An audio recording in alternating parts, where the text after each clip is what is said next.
Aqui a Ana Paula brincou que ela está de shorts, né? Mas nós estamos um solzinho brilhando, mas nós estamos todos de Havaiana, né? Nós estamos de meia, porque faz muito frio na nossa tarde. Então, assim, nós vamos indo bem gostosos na nossa casa e trabalhando, né? Porque parece que a nossa mola é essa, né? Vamos lá no nosso último bloco, né? Modos e modas, gostos e estilos compartilhados, né? Que nós vamos fazer, vão ser duas apresentações, porque vocês devem ter lido aí o problema que Mariana teve, e já conversei com ela pelo telefone, tentando animá-la a expor, mas ela está bem abatida. Então, vamos lá. Maria Cláudia, quer abrir? Sim, Ana, estou aqui. Vocês estão me ouvindo bem? Bom, eu não tenho uma apresentação visual, vou tentar ser breve e pelo adiantado da hora, e também tentar falar devagar para os nossos amigos italianos poderem me compreender. Então, boa tarde a todos. Eu agradeço muito o convite de estar participando dessa discussão e principalmente por ter podido publicar, né, um artigo na revista Dobras, principalmente com essa edição especial em que traz a semiótica. Bom, o artigo que eu escrevi, ele é uma reflexão que vem ao encontro aí de algumas inquietações que eu tenho com relação aos modos de morar brasileiro.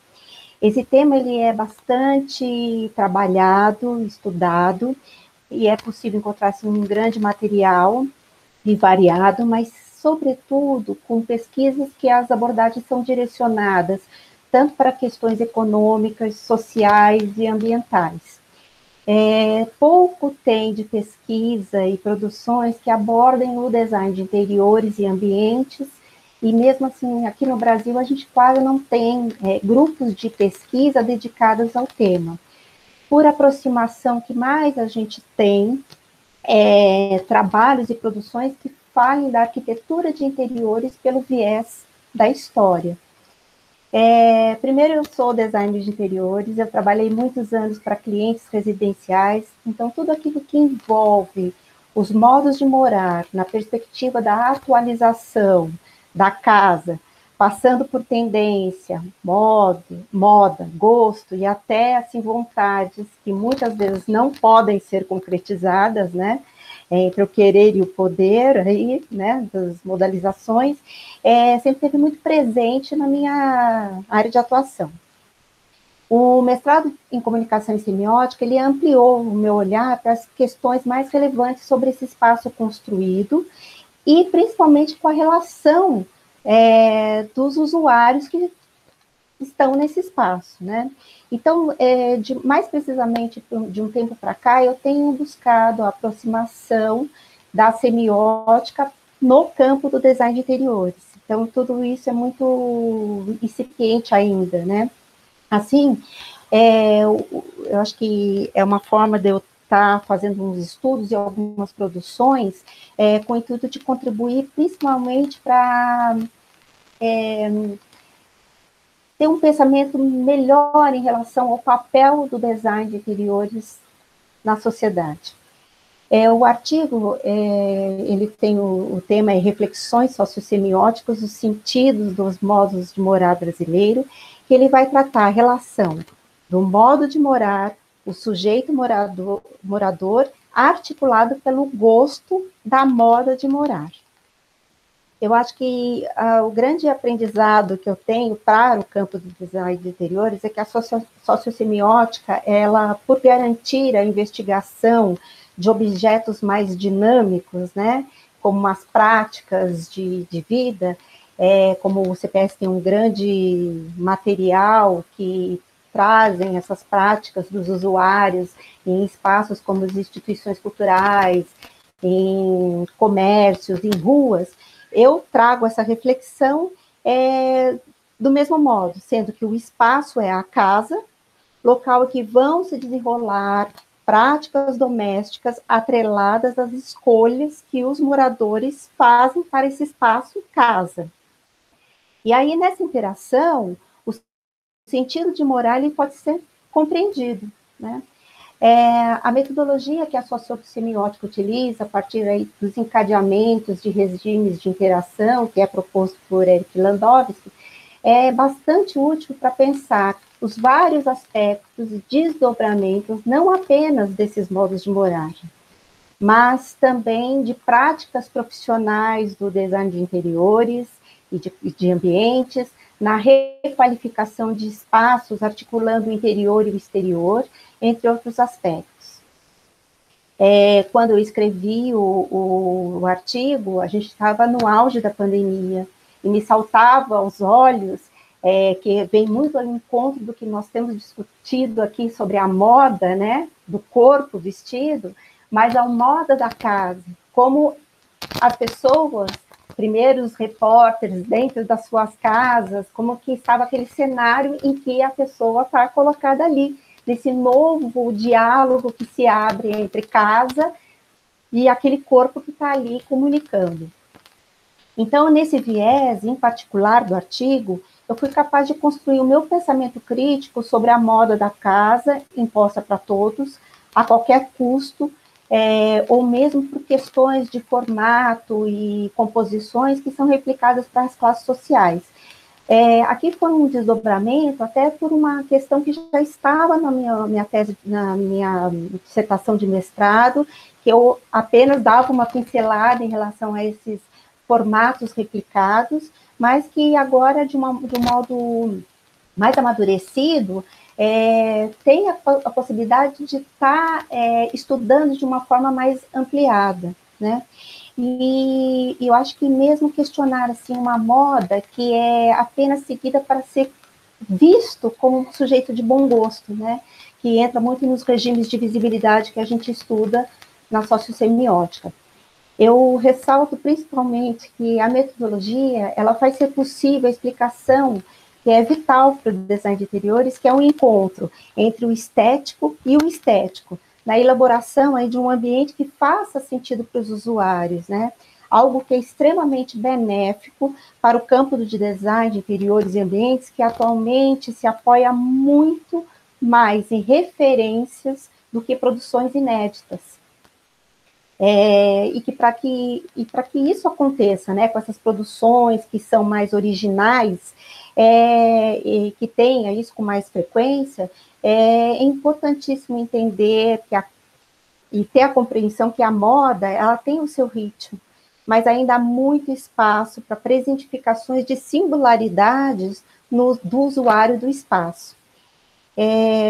Como eu achei interessantíssimas as discussões que a gente está tendo aqui hoje, realmente porque amplia outras possibilidades de estar desdobrando esse trabalho. Como eu falei, foi uma reflexão de certas inquietações que eu tenho, e eu acho que é a forma de eu entender, de pensar a contribuição da semiótica para o design de interiores e ambientes, produzindo reflexões que sejam críticas sobre esse papel. É isso que eu gostaria de falar, em relação ao trabalho que foi escrito, e eu acho que ainda tem muita coisa para se escrever e produzir para que saia um pouco do estereótipo do que é um design de interiores. Obrigada.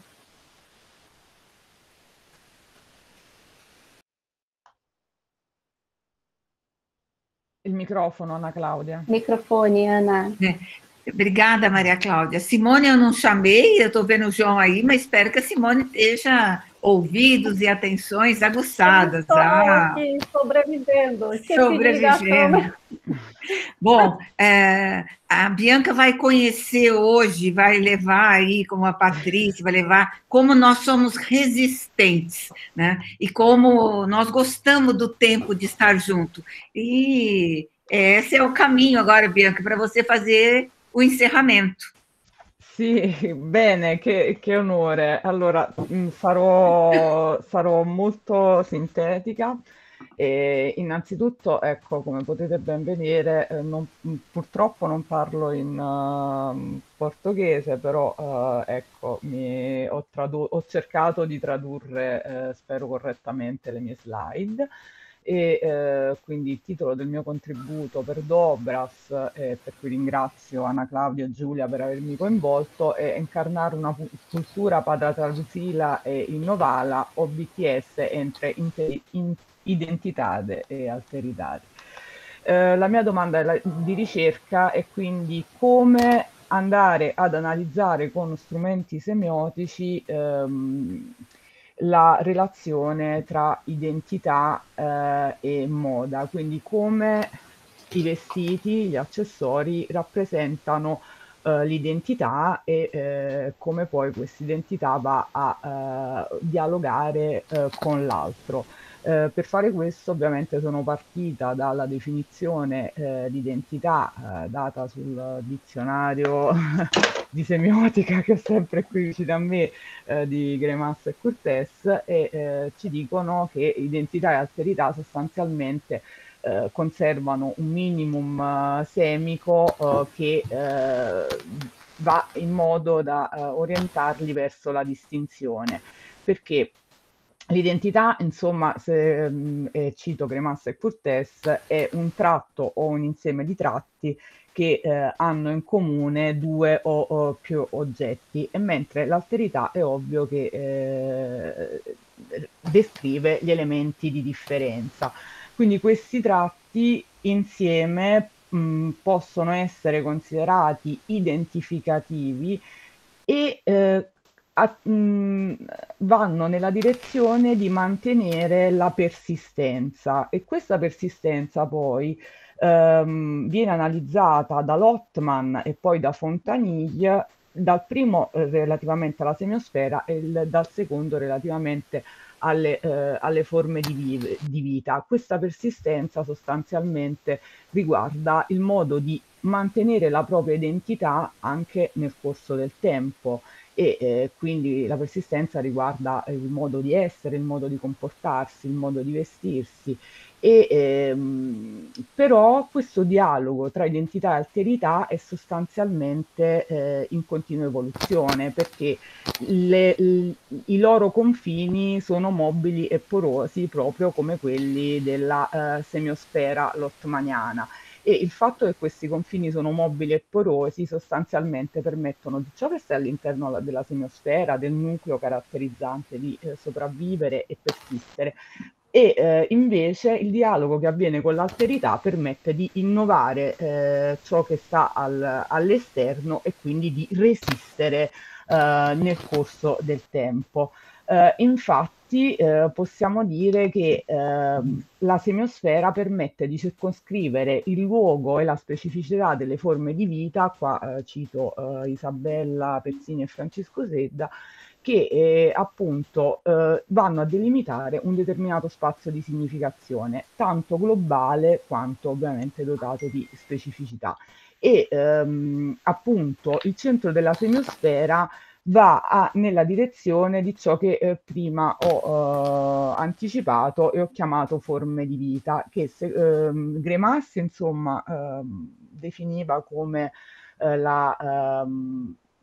ciò che differisce dalla norma, mentre Fontanille nel 2015 dà una definizione più articolata, e quindi le definisce come organizzazione semiotica, ovvero dei linguaggi, caratteristiche di identità sociali e culturali, individuali e collettive, che appunto nel nostro caso vanno ovviamente a riguardare un piano dell'espressione e un piano del contenuto, e che sono un prodotto di testi, ovviamente oggetti e pratiche. Queste forme di vita come vanno analizzate? Vanno analizzate a partire anche dagli elementi di identificazione vestimentaria, dalla gestualità, dal modo di parlare, e quindi selezionando una dimensione plastica e figurativa di un total look nel nostro caso, dove abiti e accessori diventano tratti invarianti e ricorrenti che si trasformano in condizioni semiotiche necessarie per produrre i significati. E qui appunto mi rifaccio a ciò che Jean-Marie Floch nella sua ricerca a partire da queste tavole disegnate da Karl Lagerfeld relative agli elementi di identificazione istantanea di Chanel, appunto ad analizzare anche poi tirando in ballo categorie della storia dell'arte individuate da Wolflin, quindi come classico e barocco, e appunto cosa ci assicura? Ci assicura di identificare questi elementi persistenti che resistono anche allo spirito del tempo che è stato citato più volte all'interno dei vari interventi, si adattano quindi al gusto di un'epoca e diventano però allo stesso tempo caratteristiche di un universo tematico come quello di Chanel. Quindi abbiamo in questa prospettiva, possiamo considerare lo stile come un insieme riconoscibile di segni che è composto da motivi, forme, linee, qualità plastiche e figurativi che convergono nell'alternanza tra essere sempre uguale, quindi nella continuità, e nella rielaborazione stilistica, quindi la differenza con il passato, ovvero tratti di discontinuità. Quindi questa opposizione tra identità e alterità regola il processo di creazione estetica, dove imitazioni e innovazioni si succedono e da cui quindi emerge lo stile come un fenomeno connotativo. Arriviamo al caso di studio perché mi interessano i BTS, perché i BTS sono stati capaci, è un gruppo musicale di K-pop, quindi di Korean pop music coreano, che ha debuttato nel 2013 e che è composto da 7 ragazzi, insomma, tra i 23 e i 29 anni, e loro sono stati capaci di incarnare sia la tradizione che l'innovazione della cultura coreana, arrivando proprio a diventare il volto della capitale, come vediamo qui in questo annuncio, in questa campagna pubblicitaria della capitale della Corea del Sud, ovvero Seoul, ma anche, come leggiamo sotto, a determinare una, un'influenza veramente importante sul prodotto interno lordo, quindi il PIB coreano, che è di 5 bilioni di dollari. Quindi stiamo parlando di un valore superiore a ciò che porta all'economia coreana la compagnia aerea di bandiera, perché sostanzialmente è stato stimato, e questo è stato stimato dall'istituto di ricerca Hyundai, nonché da un paper scritto da 2 docenti dell'Università di Harvard, Anita Elbers e Wooden, che più di 800.000 di persone all'anno visitano la Corea del Sud per i BTS, perché i BTS hanno fatto conoscere questa cultura. Quindi, come direbbe Isabella Pezzini, possiamo definire i BTS come un monumento logo della Corea che è diffuso, immanente, però ovviamente non direttamente tangibile. E grazie a loro incarnano, a partire dal loro modo di essere, dalla loro forma di vita proprietaria, che poi a un certo punto, come hanno anche confermato in un'intervista che è uscita la settimana scorsa per Rolling Stone, per il numero sul futuro della musica, loro si sono distaccati dalla forma di vita proprietaria. La forma di vita proprietaria, io non riesco a trovare la slide, vabbè, eccola.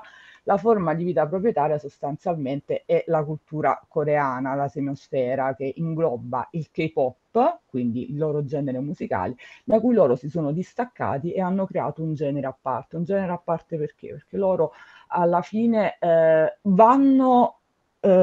seguono i valori della cultura coreana, ma ne hanno creati nuovi e diversi per i giovani, come per esempio la campagna Love Yourself, il fatto di credere in se stessi, perché comunque in Corea c'è una cultura che porta a determinare il futuro di un ragazzo o di una ragazza a partire dalla scuola elementare o media in cui si entra, quindi loro hanno cambiato tante cose della cultura coreana, a partire anche addirittura dalla legge della leva militare obbligatoria. E questo lo hanno fatto anche attraverso il loro stile peculiare. Ecco qua, avevo messo insomma delle immagini loro sono anche molto seguiti in Brasile, vediamo qui il loro tour di qualche anno fa, di un paio di anni fa a Sao Paolo, e il loro contributo è anche quello di essere un modello di mascolinità non tossica, e ciò è direttamente proporzionale anche al modo in cui si vestono, perché loro non hanno paura di indossare il rosa, colori pastello, piuttosto che abiti da donna come quelli di Chanel che vediamo qui. Perché Chanel non fa collezioni da uomo, oppure indossano abiti tradizionali o risemantizzati, come vediamo, questo è un video idol, o nella versione canonica. Quindi sostanzialmente cosa possiamo dire? Possiamo dire che i BTS ci insegnano che si può, cioè la loro silhouette è allo stesso tempo ciò che Jean-Marie Floch chiama sia un fatto di moda che un fatto di stile, perché tende a preservare da un lato una natura etica che sia sensibile che ovviamente dal punto di vista plastico, materico dei vestiti. Quindi non stiamo parlando solamente di specie e genere di vestiti, come direbbe Barthes, ma anche di tutto lo stile che pertiene quindi alla loro identità visiva. E concludo, se quindi il fatto di moda per Floch è necessariamente legato alla sua collocazione temporale, il fatto di stile assicura che nonostante l'obsolescenza delle tendenze e dei trend di alcune silhouette, grazie alla dimensione plastica caratterizzante, che appunto come abbiamo visto i colori sgargianti o gli accessori che vanno nella direzione degli elementi identificativi di Chanel come la WC o la Magnolia, i BTS in questo modo fanno sì che il loro nucleo identitario, i loro tratti caratteristici come descritti da Greimas e Curtés possano essere persistenti. Quindi a questo punto possiamo sicuramente affermare che il loro modo di vestire, la loro selezione vestimentaria corrisponde a livello figurativo a un'espressione di identità e di carattere, quindi a un fatto di moda, e a livello plastico a un'implementazione di un progetto di vita che poi diventa anche un fatto di etica, quindi per propugnare la cultura di riferimento che è quella coreana. Ecco, ve lo faccio vedere senza audio, e farla conoscere in tutto il mondo e farsi da connettore per più culture, come abbiamo visto questo mese, che addirittura hanno fatto una collaborazione con McDonald's unendo cucina coreana e diciamo junk food americano. Grazie.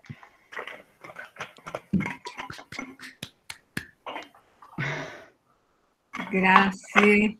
E vamos lá. E vocês viram a velocidade do italiano da Bianca. E ela estava falando como o João, muito lentamente. Vamos lá. Simone? Sì, sentivo la responsabilità, insomma, di essere l'ultima alle 9:10 per noi e penso alle 4 per voi. Eu já vi que a Ana está falando para mim. Estou, olhos nos olhos. Antes do WhatsApp com velocidade, eu já tinha o hábito do YouTube com velocidade. Muitas vezes eu falo como o YouTube, na velocidade máxima. Bem, João, você gostaria de começar comentando a Cláudia? Maria Cláudia? Como você quiser. Posso falar. Porque eu tinha, na verdade, pensado em fazer uma articulação do comentário de Mariana e Bianca junto, porém a Mariana me surpreendeu, eu soube agora que ela não apresentaria. Mas ela não apresentou, mas você pode fazer, porque o texto está publicado e nós aqui, né? Articulemos. Bom, na verdade, João, começa então? Posso começar. E a gente vai comentar a Maria Cláudia? Ok. Bom, vou tentar de novo falar devagar, tranquila. Bianca, se eu não estiver falando devagar, por favor, me interrompa. Eu e Simone combinamos de dividir um pouco para a gente poder fazer, né, uma leitura aqui mais profunda dos textos. Então, eu vou comentar primeiro, né, vou comentar o texto da Maria Clara, depois a gente faz comentários juntos no final, se necessário. Bom, primeiro, que eu gostei muito do seu texto, eu acho que é uma abordagem muito interessante, o jeito de olhar a casa a partir, né, das suas escolhas semióticas. Me pareceu muito acertada a sua lente, a maneira que você fez. Eu, de fato, achei muito promissor. Eu acho que você tem ainda muitas coisas a desenvolver, me parece, mas já é um trabalho bem consistente e que me deixou muito contente de ler, enfim, me trouxe olhares que eu não estava conhecendo, ou pelo menos não tinha pensado. Tem uma questão que eu acho inicial, que me chamou muita atenção, que você coloca que dentro dos espaços domésticos, ou seja, dentro desses espaços da casa, as escolhas do que se coloca dentro não são escolhas aleatórias, na verdade, são escolhas que refletem quase que você fala em lembrete de quem nós somos, e de como é que a gente quer se apresentar para as pessoas. Então, eu acho que há, sim, uma questão identitária na maneira em que a gente faz as escolhas do que colocar nas nossas casas, que mostram quem a gente é. Só que eu acho que, talvez, isso não seja só uma forma identitária de nos apresentarmos. Porque quando a gente começa a pensar, por exemplo, em casa de decorador, que é uma coisa que a gente ouve falar muito, esta casa não representa quem eu sou, esta casa representa o arquiteto de interior que eu contratei para fazer a minha casa.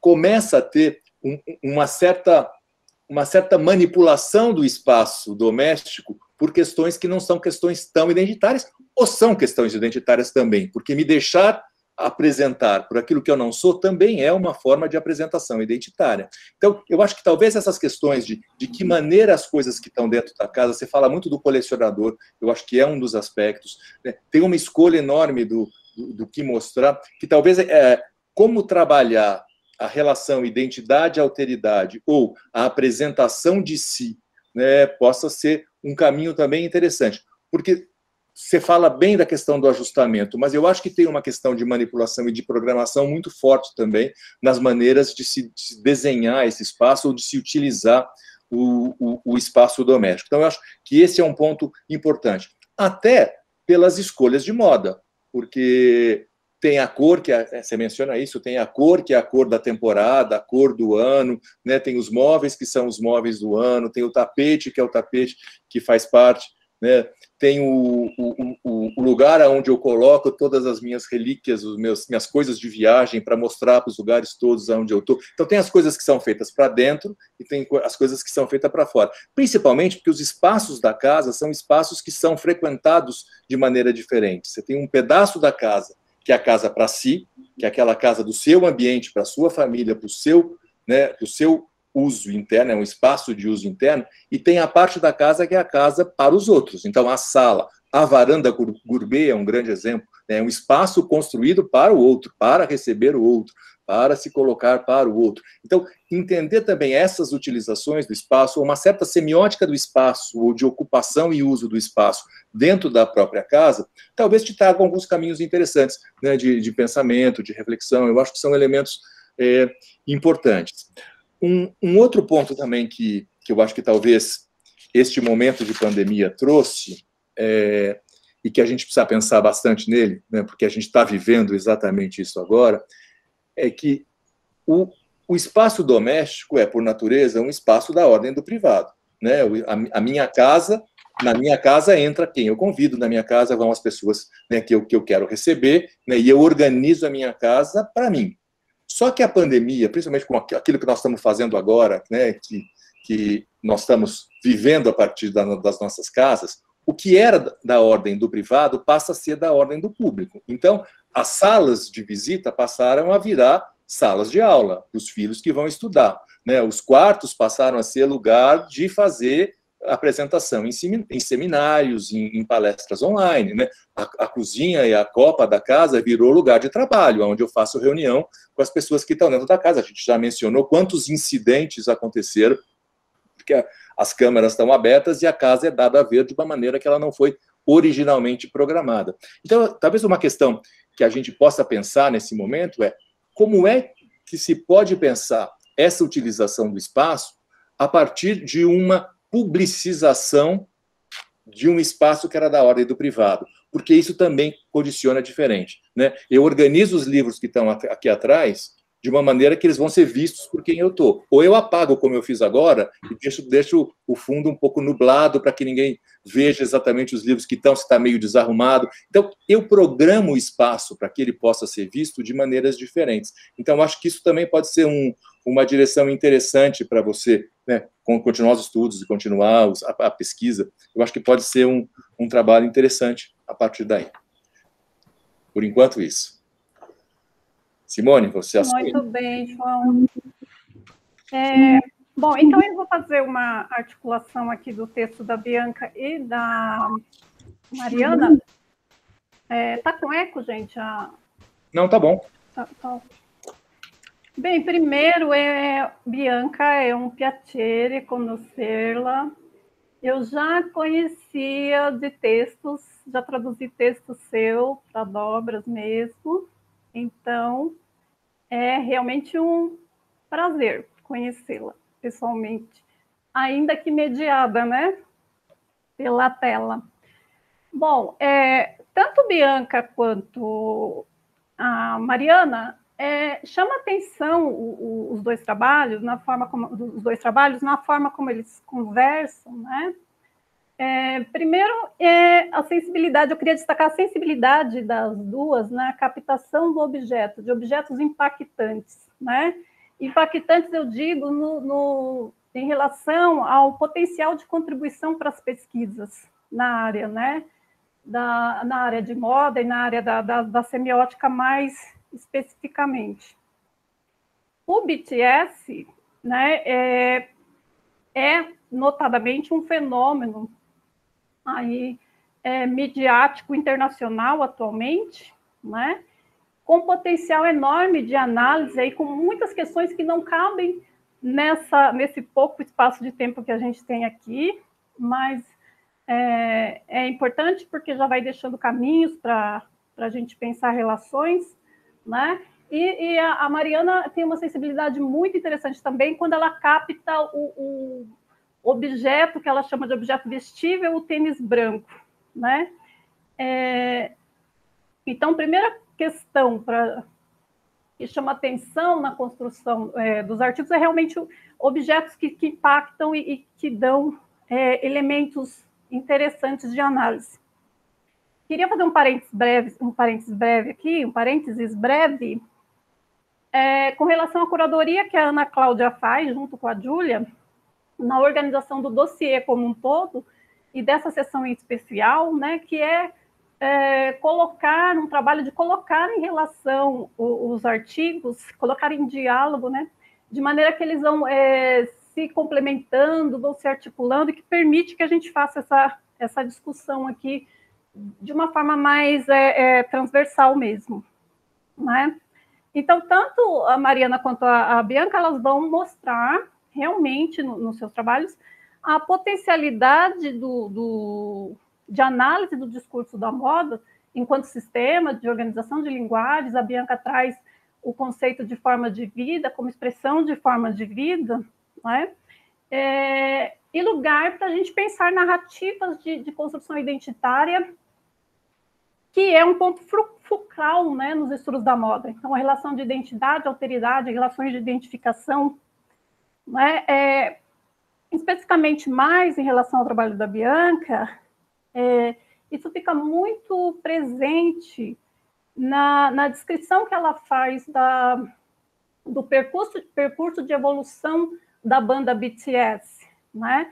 Me chama muita atenção aqui, Bianca, a narrativa de inovação que está posta nesse percurso de construção identitária, nesses tensionamentos entre relação identitária, alteridade e identificação, processos de identificação, né?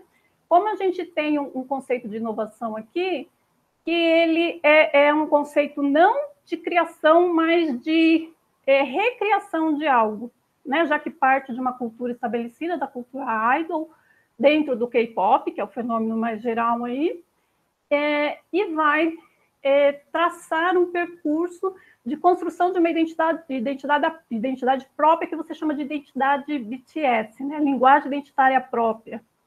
Então, é muito interessante pensar isso, e como esse modelo de inovação, que está muito claro no percurso de construção identitária da banda BTS, ele é inscrito dentro de um projeto maior de inovação, né? De um projeto de inovação de governo e empresas que se articulam como destinadores. Aí você fala muito bem no texto sobre a onda coreana, né?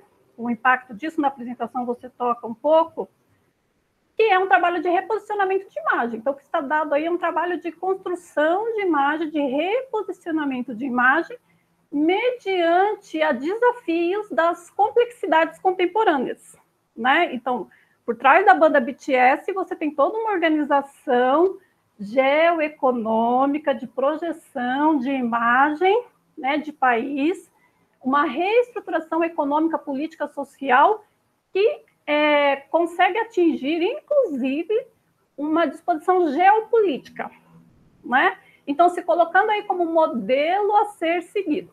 A banda BTS, ela se coloca ali como um lugar de expressão de tudo isso, e a gente pode pensar como um caso de sucesso, né, dessa expressão. Então, eu queria ressaltar aqui o rigor analítico que a Bianca desenvolve, Mariana também, né? E aí o potencial dos estudos semióticos para compreender essas complexidades que estão postas, mediadas ou intermediadas pelo discurso da moda, né? Pelo sistema da moda. Quem sabe pensando numa proposição aí de pensar a moda de uma forma mais incisiva como um elemento de estruturação do social, né? Que eu acho que é um projeto que está no trabalho da Ana, que está no CPS, já não é de hoje, né? E no trabalho das colegas italianas também, a gente percebe isso muito. Então, a gente vê aqui, né, nesse esforço de análise que vocês trazem, tanto a Bianca quanto a Mariana, um esforço, um caminho de análise que pode jogar para essa prospecção, né, prospectivamente pensando.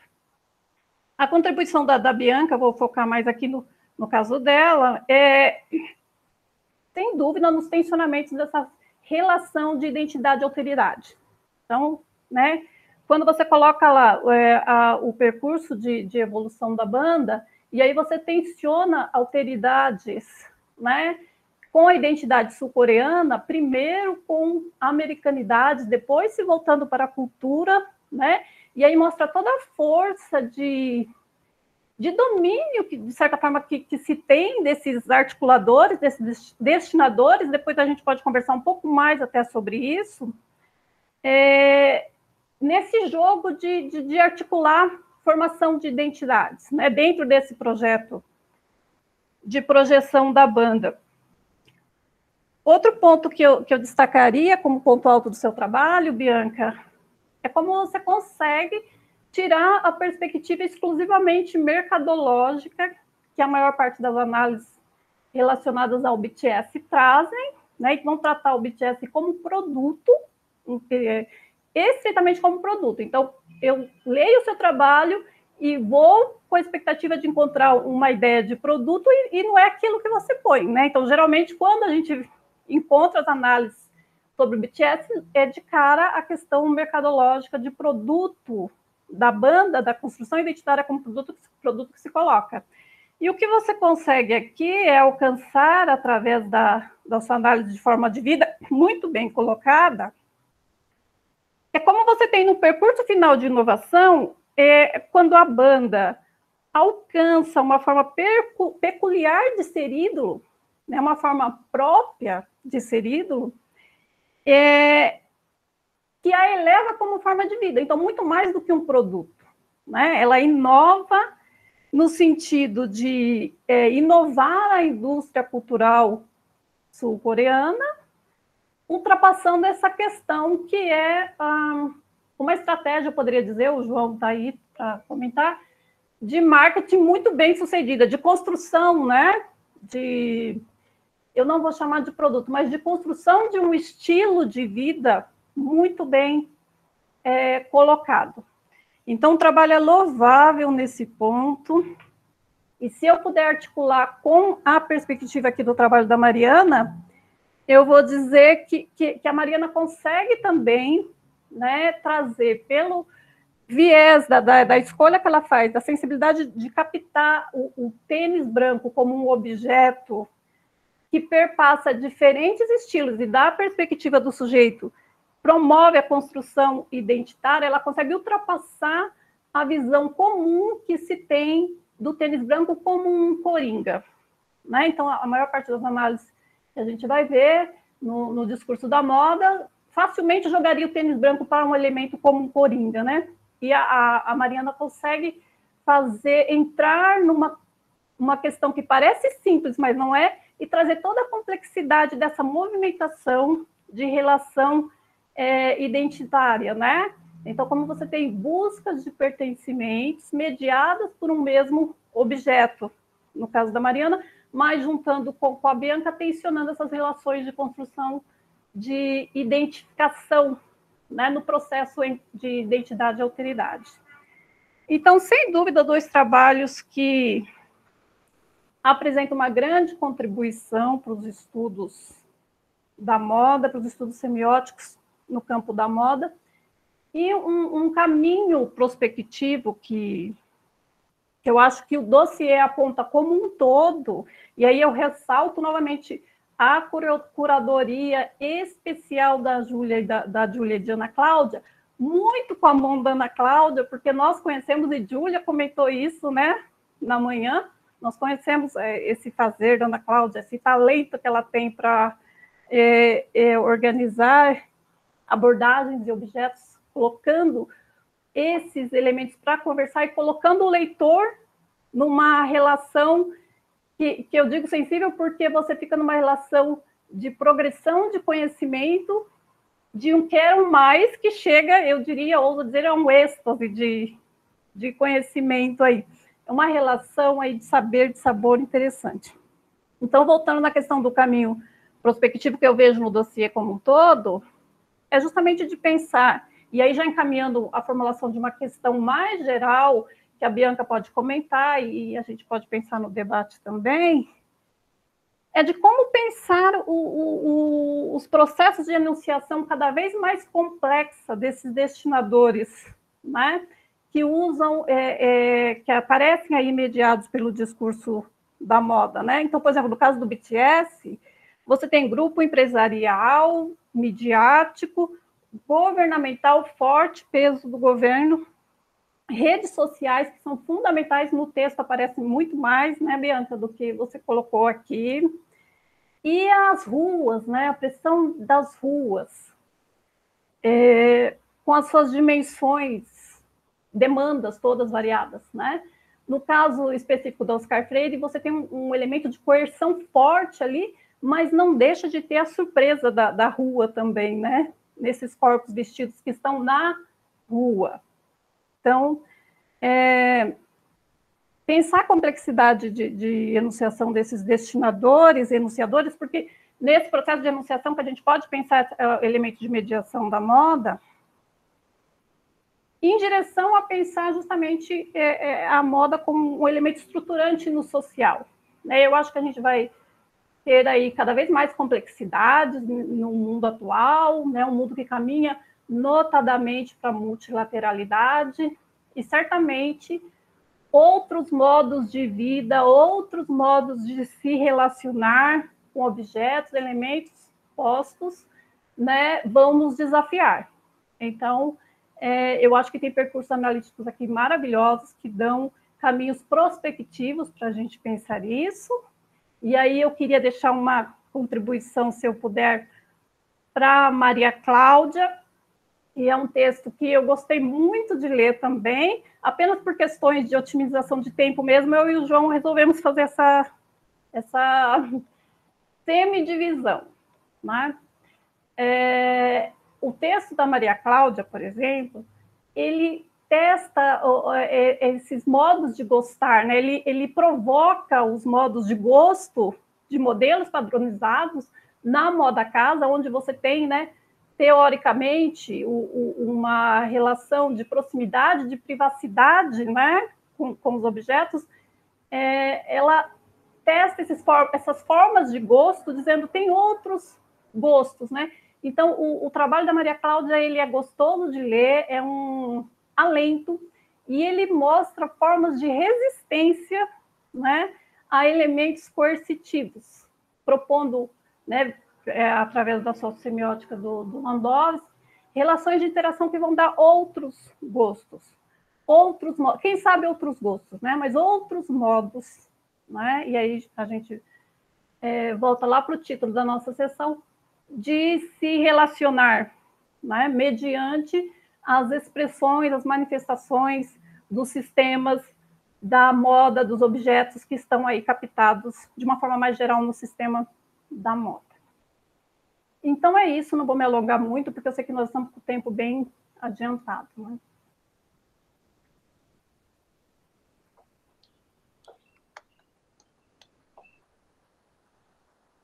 Bianca e Maria Cláudia, vocês querem fazer uma interlocução?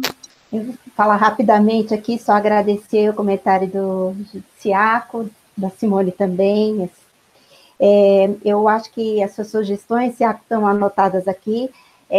Como eu falei, eu acho que está muito no... Eu acho que eu tenho, assim, pensando em várias coisas, em boa parte do que você está... das suas colocações, elas já estão aqui no meu radar, né?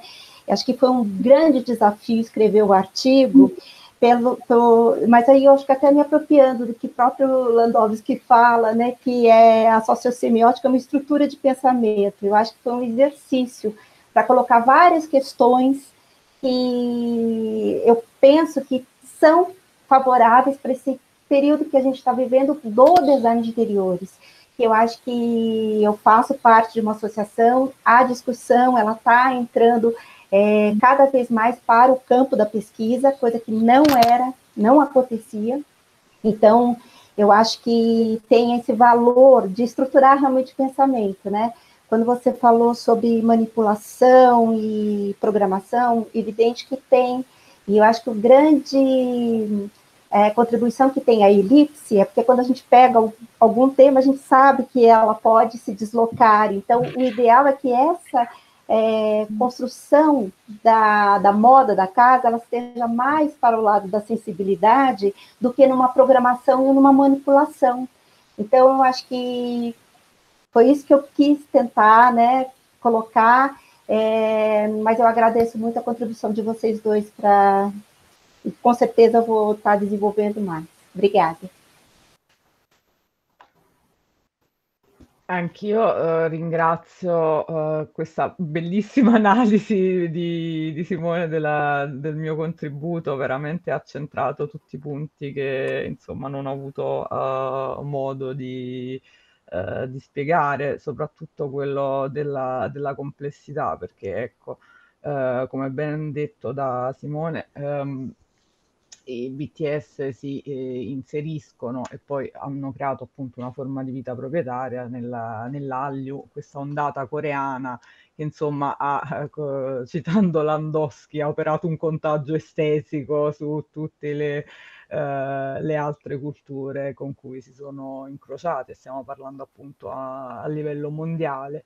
E sono dal punto di vista loro, insieme anche alle altre forme insomma dell'Hallyu coreana, quindi penso al cinema, ai premi Oscar, Parasite e Minari, piuttosto che ai Korean drama, sono delle forme espressive da prendere a modello, delle forme espressive esemplari, soprattutto per quanto riguarda la valorizzazione del cultural heritage.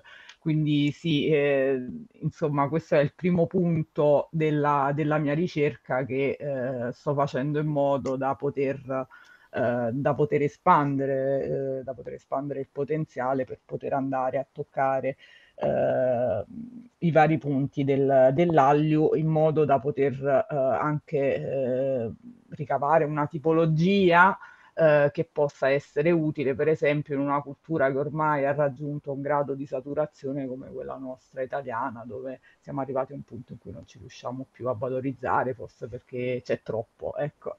Quindi grazie, grazie mille per tutti i complimenti e per tutte le osservazioni interessantissime. Ana, posso fazer só uma pequena observação? Claro. Que eu acho que pode ser interessante no fim dessas discussões que a gente teve durante o dia, por sinal, muito, muito produtivas. No começo da semana, a McKinsey & Company, uma das Big Four de estratégias de negócio e posicionamento de negócio, publicou um relatório sobre o comportamento das marcas de moda na internet.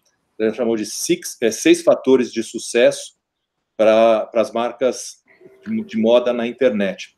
E é interessante olhar, porque a gente falou em estratégias de marketing, como as marcas, né, se posicionam, que tipo de relação o social vai permitir as marcas de moda, e eles colocam, na verdade, dentre esses 6, são 6 fatores, 2 desses fatores são fatores de distribuição, de logística, de estoque, e 4 fatores são fatores de marketing, são fatores de relacionamento. Aí eles colocam que é importante as marcas de moda reforçarem o seu value for money proposition, a sua proposta de valor, ou seja, quais são os seus valores, precisam ser altamente expressos para que no mundo digital isso seja imediatamente reconhecido, né, para que a gente tenha a Bianca falou desse imediato reconhecimento dos valores que isso tem que ter. Um segundo valor é stay connected, é ficar conectado o tempo todo, ou seja, estabelecer uma conversa que tem que ser permanente e tem que ser contínua. Depois, desenhar o website de uma maneira muito propositiva, em outras palavras, permitir trocas de fotos, permitir diálogos, permitir discussões de ideia, permitir que se faça uma série de interações a partir de um design, ou seja, a partir de uma forma de apresentar a marca que permita esse tipo de interação. E, curiosamente, a última é faça uma curadoria inteligente. Em outras palavras, a interação é boa, mas desde que ela seja controlada, orientada e organizada pela própria marca. Então, de fato, assim, a posição que eles colocam né, como sucesso para as marcas de moda permita e motive a interação, mas controle aquilo que você quer que seja, de fato, né, transferido e publicizado para todos os consumidores. É só uma curiosidade como as consultorias estão pensando a atuação das marcas de moda no mundo digital. E pensando no papel das marcas no nosso mundo, né, que nós vimos mesmo no segundo, quando Carla apresentou, tá, é muito preocupante, porque elas têm um grande papel, elas fazem interações e controlam mais ainda a nossa controlada vida. Eu acho que perspectivas... Quando nós tivemos o fórum pós-consumo, acho que uma das coisas importantes que esse dossiê da Acta Semiótica vai trazer é justamente pensar o quanto de criticidade também esse outro, o público, desenvolveu. E a abertura ou não para a negociação. Eu acho que as marcas, elas terão, e isso que me assusta muito no projeto coreano, é a imposição fechada de um modelo quando eu tenho um público que sedento de abertura e de realizações pessoais. Então, eu acho que é esse impositivo gerador de imitação, de aceitação e de não abertura, não sei até quando nós conseguiremos, porque o fechamento, nós estamos vendo, é cada vez mais monolítico, é cada vez mais dominador. É para o mundo global um império da fórmula coreana. Então, esse estésico, Esse estésico é de que maneira? Ele não é um estésico contagiante. Ele é um estésico absolutamente de catársico. E, nesse ponto, como é que nós revivamos o modelo? Porque se ele é catártico, eu viverei outras catarses. Então, como é isso? Eu acho que a gente poderia voltar na quinta da imperfeição, na quinta fratura, e ver a que leva essa catarse desses objetos. É uma catarse fortíssima. Eu vou vivendo, eu passo a viver, e eu repito. Então, o que é de inovação aí? Eu questiono muito. O que é de inovação aí? Ou é a reafirmação de uma estratégia grega de catarses? E que eu submeto globalmente. Então, eu não sei, nesse mundo, não é melhor eu ter cantos privados da minha casa cada vez mais acolhedores para que eu possa ser? Que parâmetros existenciais nós temos? Para nós que a liberdade era uma construção, como é que nós estamos cada vez mais na obediência, na serviência, na submissão? Então, a lógica calculada é só para uns. E a lógica calculada por outros? Eu não sei a quanto que nós resistiremos às coerções sociais e essas causalidades programadas. Então, eu acho que com fenômenos como o BTS, eles mostram isso, é por demais. Então, eu acho que é um excedente de controle. Então, não sei, eu reagiria com todas as minhas forças, que temos que ter outros grupos de fórmulas, com outras formas de vida, com outras proposições, porque nós precisamos, para existir, de outras situações. Não sei o que muito aqui é do mercado, mas eu acho que é uma questão que nos toca profundamente, em todos os setores da vida. Então, fala assim, a Simone falou, a grande coisa que você não fez é não colocar isso enquanto produto, mas é mero produto de uma visão mercadológica de tudo que nos cerca. Sim, eu concordo, produto, mas eu estou dizendo, o que eu quis dizer, ressaltar, em termos de estratégia de colocação desse produto. Sim, enunciação, né? Que é isso que ela coloca.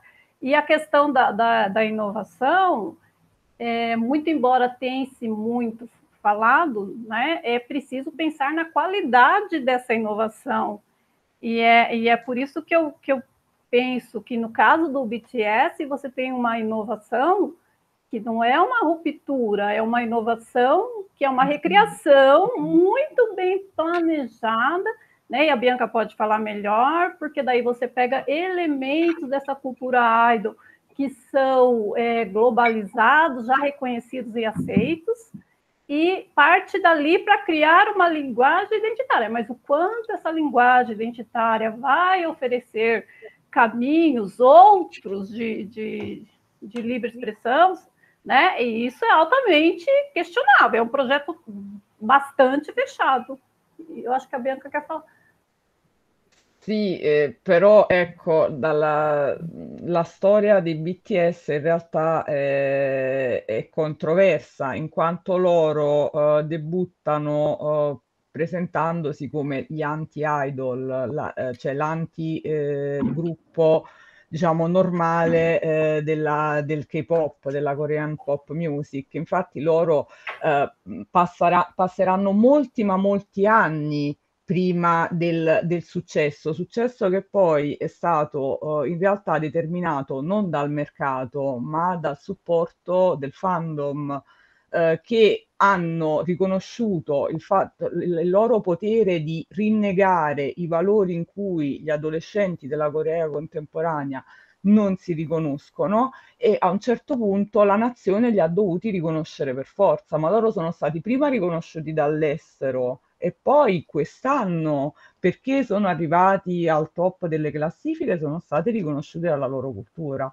Quindi in realtà è stato è stato un processo inverso, perché loro non venivano neanche riconosciuti come un gruppo musicale, insomma, meritevole di attenzione dai media coreani. Sono 2 anni che, insomma, sono diventati, anche in seguito al fatto che poi i turisti andavano lì e ci si è resi conto che andavano lì per loro. A questão dos fandoms é outra questão, né? Que eu acho que entra nessa coisa que eu tentei pensar aqui da enunciação complexa, né?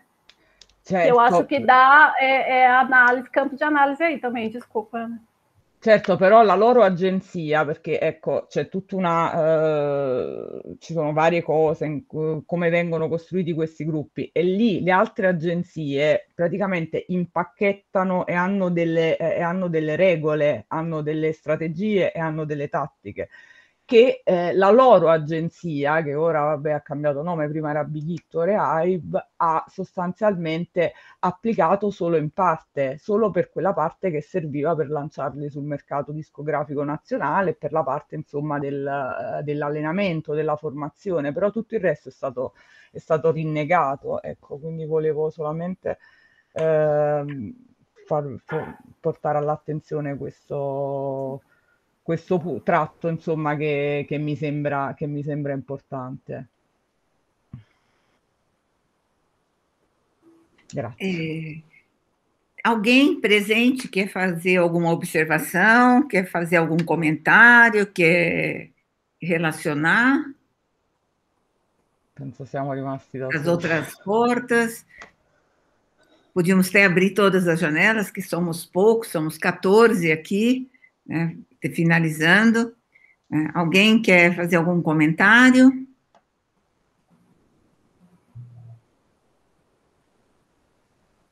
Não? Todos saciados, com 6 horas de muito trabalho, né? Então, que a gente continue lendo a revista Dobras, que realmente ela possa germinar vários estudos, que a gente possa estar no colóquio de moda. Eu convidei a Bianca aqui para estar no colóquio de moda. Nós temos até o dia 13 de junho para essas inscrições abertas. Eu acho que é muito importante nós termos modos de realmente montar a internacionalização, participando dos nossos eventos que estão aí. E enquanto eles estão online, eu acho que a abertura é mais fácil. A Marília eu convidei também, mas a Marília disse que na abertura do semestre é muito difícil. Mas, gente, a abertura do semestre é a abertura do semestre. Daqui a pouco, vamos participar, Marília. Não, professora, eu não posso tirar licença durante os meses de setembro e outubro. Não, mas não tem que tirar licença, você participa da sua sala. Eu sei, mas eu estou dando aula, eu não posso cancelar, entendeu? Nem participar, né, eles, porque, infelizmente, o português não é língua franca. Tem isso também. Também isso. Essa é uma associação, uma federação, né, a Isabela não está aí, essa é uma federação românica de semiótica. E o nosso propósito é que compreendamos a língua, pelo menos as línguas românicas. E eu acho assim, antes eu tinha toda a prudência de falar em um evento, lentamente, traduzindo, seguindo o protocolo de respeito ao outro e falando muitas vezes a língua do outro. Politicamente, hoje eu falo português, porque fazemos semiótica em português. E acho que é muito importante que os italianos leiam português. A dificuldade da Maria Pia é inconcebível. Por que eu posso entender italiano e uma italiana não entende o português? Então, é só abrir o ouvido, né? Então, a gente fala isso, mas é uma luta diária. A Bianca está aqui na Fedros e é uma luta diária. Porque eu vou falar em francês, mas ela é turca, francês já é uma língua mediadora, respeito, então, a outra, na nossa secretária é turca, então vamos. Mas é uma dificuldade muito grande que isso está não abertura para o outro. O europeu criou-se e colonizou o mundo, nós não somos colonizadores, eu não sei, mas nós somos colonizados e guardamos traços terríveis da nossa colonização. E é a hora da semiótica nos fazer entender por outras políticas de ação. E de fazermos políticas de como cruzar. Estamos aqui em 2 países, que são os países mais criativos na semiótica que fazem do social, que estão preocupados com esses trabalhos. Então, a Bianca é quase que a alma viva da Phaedrus aqui, além de mim, representando do lado de cá do Atlântico, é uma luta que vai continuar, né? Pela língua, pela semiótica e pela troca. Então, eu agradeço essas 6 horas de troca, a resistência com que nós nos mostramos, e pena que nós não pudemos pensar que ia terminar tão tarde para fazer um brinde, um Chianti, um Prosecco. Viva Dobras, viva Phaedrus e viva a ABPEM. Muito obrigada a todos e que a gente possa fazer outras publicações. Tá? Kátia, muito obrigada pela parceria. Sem você, Dobras, não existiria esse dossiê, porque fazer uma revista que passa por 3 pareceristas, porque é mentira que passa por 2. Um fala sim, o outro fala não, aí você manda para um terceiro, aí você conversa com o terceiro. Eu não sei. Esses protocolos de ser revista qualificada agradam uns. E eu acho que se você tem jeito de fazer de outras maneiras, mas as nossas instituições dizem que só somos avaliados assim, né? E essa talvez seja a mais alta submissão que nós temos às entidades anglo-americanas, né, de nos avaliar. E não sei até quando seremos submissos. Então, Bianca, não somos submissos só a grupos e produtos que somos obrigados a conviver a esses valores, mas somos submissos à própria língua, somos submissos à própria maneira que temos de fazer os cruzamentos, né? E não sei como vamos lutar, né? Então, mas estamos lutando. Eu acho que o importante é não desistir nunca. Calar, jamais. Tá? Então, adiante. Muitas novas análises, quem sabe conseguiremos fazer outro número, e a Kátia espera o livro, eu vou fazer o livro. Né? Olha, quero dizer... Aí o livro.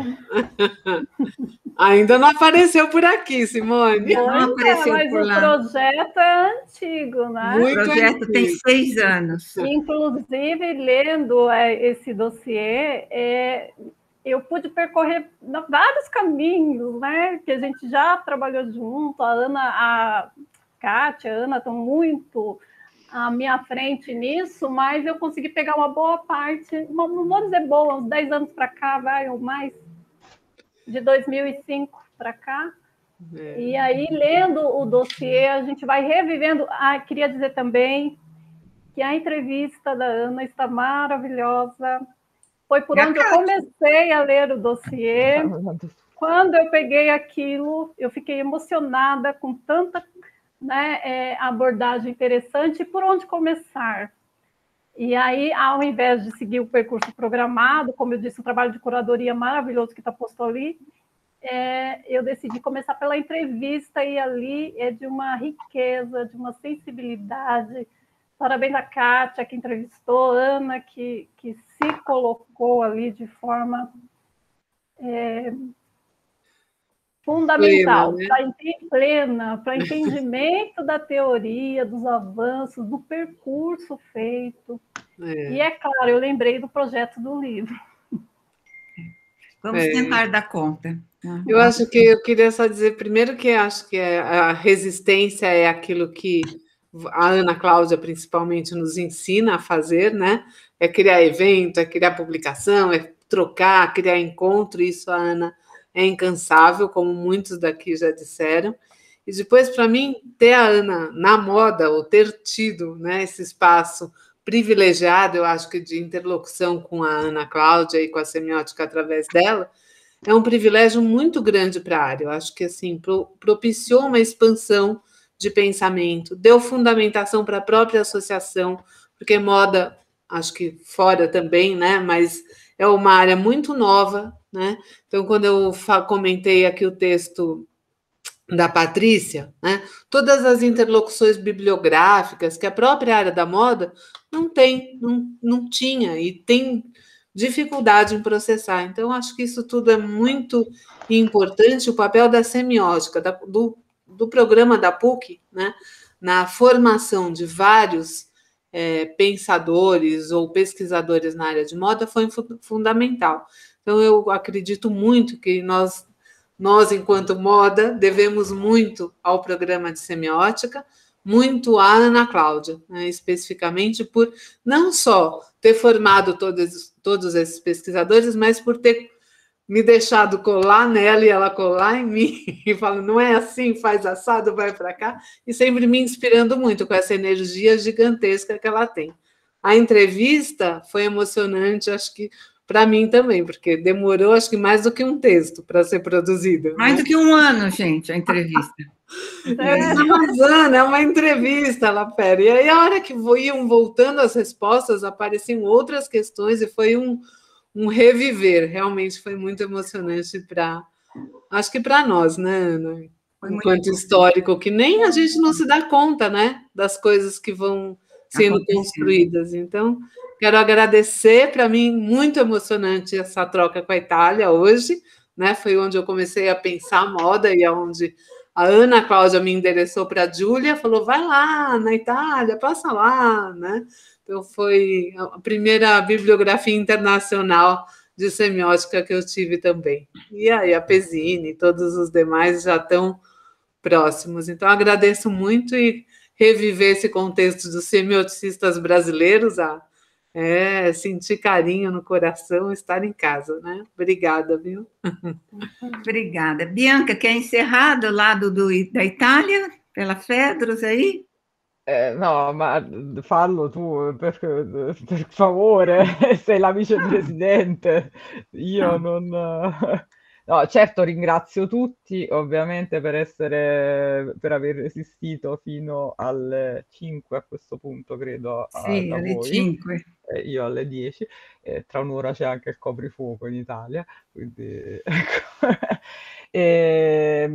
Ed è sempre veramente interessante scambiarci tante idee e credo che solo in questo modo, come diceva giustamente Anna Claudia, la ricerca possa decolonizzarsi e possiamo anche un po' contrastare questi fashion studies che sinceramente a volte cadono un po' nella banalizzazione. Quindi sosteniamo la semiotica della moda a livello internazionale, rendiamola pervasiva, anzi invasiva, e questo lo possiamo fare solamente collaborando su più fronti. Quindi vi ringrazio tantissimo e spero di incontrarvi presto in un'altra occasione, dal vicino magari. Ecco. Muito obrigada a todos, obrigada pelas palavras gentis que me emocionam. Foi um trabalho, eu digo assim, que eu sempre tive uma coluna em dobras, e às vezes que eu não consegui escrever a coluna me fazia mal, tá? Mas é muito importante participar de um campo em formação, é muito realizante, e acho que eu tenho a felicidade, não é que eu sou resistente, Kátia, eu tenho a felicidade de atrair pessoas muito boas. Então, eu acho que é alguma coisa dos meus fluidos que faz com que as pessoas venham, ficam, trabalham, e se a gente olha assim a perspectiva, a Kátia eu conheci em 94, a Silvia, e vai, Simone, são quase 20 anos, João, são mais 20 e tantos, e assim a gente vai, acho que eu não conheço ninguém aqui menos, talvez a mais recente seja a Bianca, que eu já conheço há quantos anos. Então, acho que também é muito importante a maneira de trabalhar contando com o outro. Eu sempre digo, não existiria todo esse trabalho se não fosse as nossas alianças. E que a Fedros, ela carregue isso, né, que ela possa ser uma federação que ela se projete em alianças e não em competitividades entre as semióticas. Eu não quero saber o que o outro está fazendo, tal, para fazer melhor. Eu vou dialogar com o outro no que ele está fazendo e vamos fazer juntos, se aparecer oportunidade. Se não aparecer, vamos caminhando até que nosso caminho intercruze. Acho que nós temos que crescer somando as forças, não dividindo, sem oposicionismo. Boa noite aí na Itália, boa tarde aqui, um chá para todos. Muito obrigada. Ciao. Ciao. E o vídeo vai estar disponível na Fedrus, no site. Sì, l'ho registrato, però sono 6 ore di video, quindi devo capire se tagliarlo insieme, se tagliarlo, metterlo in blocchi, devo un attimo... Temos ótimos editores de vídeo também, vamos fazer ótimas edições, já vamos fazer outros produtos. Né? Para que sejam vistos pelos blogs, eu quero 1000 ideias. Obrigada a todos. Tchau, boa noite. Saudades. Tchau. Obrigada, Bianca, pelo suporte a todos aí. Figurati, Ana Claudia. Obrigada. Grazie a te. Ciao. A Giulia è da onde? È di Bergamo o è da università? Penso sia, sì, l'Università di Bergamo, però lei è da Milano. Credo. No, a Rovagnolo. Ah, ok, ok. Conosce? No. No, anche non sarà un paese piccolo, non lo conosco. Buon riposo. Ciao. Grazie. Ciao, buona serata. Ciao. Buona serata. Ciao.